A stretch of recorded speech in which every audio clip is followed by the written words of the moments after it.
Islamic channel کے معزز ساتھیوں، میں ہوں ریاض احمد، میری طرف سے آپ سب کو السلام علیکم۔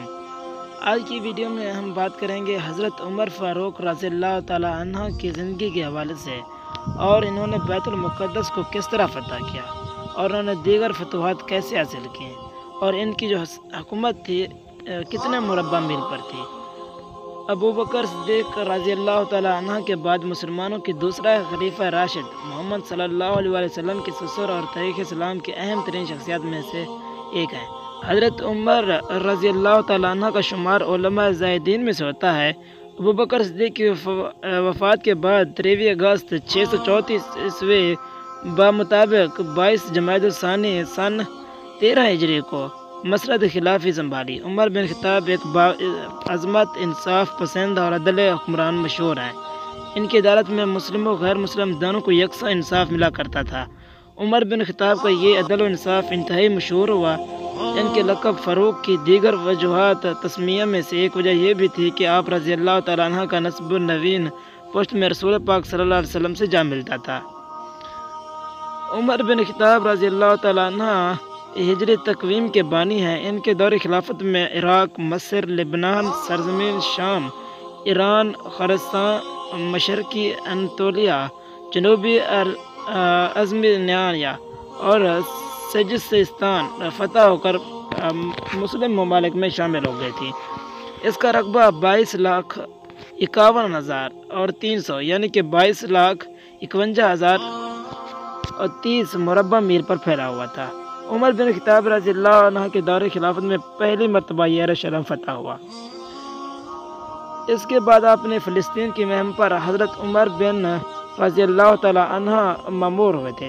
انہوں نے نابلس، لد، امواس اور بیت جبرین وغیرہ پر قابض کر کے 6 ہجری میں بیت المقدس کا محاصرہ کیا۔ اس اثناء میں حضرت ابو عبیدہ بن جراح بھی اس مہم سے فارغ ہو کر ان سے جا ملے۔ بیت المقدس کی عیسائیوں نے کچھ دنوں کی مدافعت کے بعد مسالت پر آمادگی ظاہر کی اور اپنے اطمینان کے لیے یہ خواہش ظاہر کی کہ امیر المومنین خود یہاں آ کر اپنے ہاتھ سے معاہدہ لکھیں۔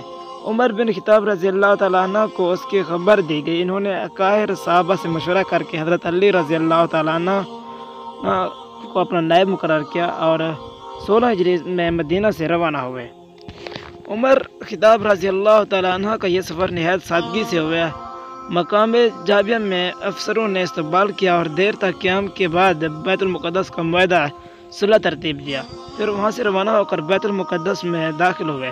پہلے مسجد میں تشریف لے گئے، پھر عیسائیوں کے گرجا گھر میں داخل ہوئے اور نماز کا وقت ہوا تو عیسائیوں نے گرجا گھر میں نماز پڑھنے کی اجازت دی، لیکن عمر خطاب رضی اللہ تعالیٰ عنہ نے اس خیال سے کہ آئندہ نسلیں اس کو حجت قرار نہ دیں تو مسیح معبدوں میں دست اندازی نہ کریں، باہر نکل کر نماز پڑھیں۔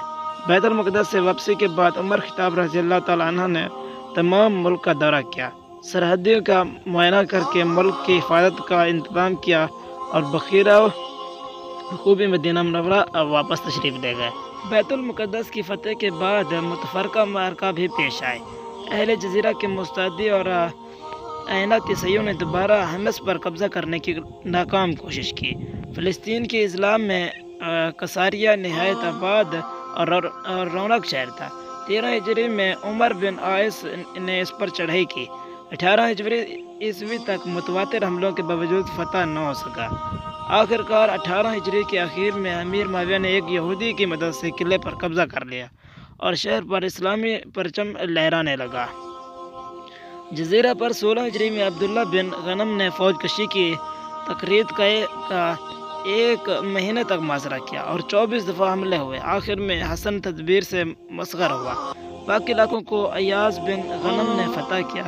اسی طرح 16 ہجری میں مغیرہ بن شیع رضی اللہ تعالیٰ عنہ نے خوزستان پر حملہ کیا۔ 17 عیسوی میں معزل ہوئے اور ان کی جگہ حضرت ابو موسیٰ اشعری رضی اللہ تعالیٰ عنہ مقرر ہوئے۔ انہوں نے ساز و سامان پر کے ساتھ حملہ کیا اور بہت سے علاقے ابواز، مناظر، سوز، رمزار کو بھی فتح کرتے ہوئے خوزستان کے صدر مقام کا رخ کیا۔ سامعین گرامی، یہ تھی حضرت ابو بکر کے زمانے میں فتوحات، جن کی وجہ سے انہوں نے بہت سے فتوحات حاصل کی اور ان کے جانشینوں نے، ان کے ساتھیوں نے بہت سی جگہوں پر قبضے کیے اور بہت سے علاقوں کو فتح کیا۔ امید ہے آپ کو یہ ویڈیو بہت پسند آیا ہوگا۔ مزید ویڈیوز کے لیے ہمارے یوٹیوب چینل کو سبسکرائب کریں۔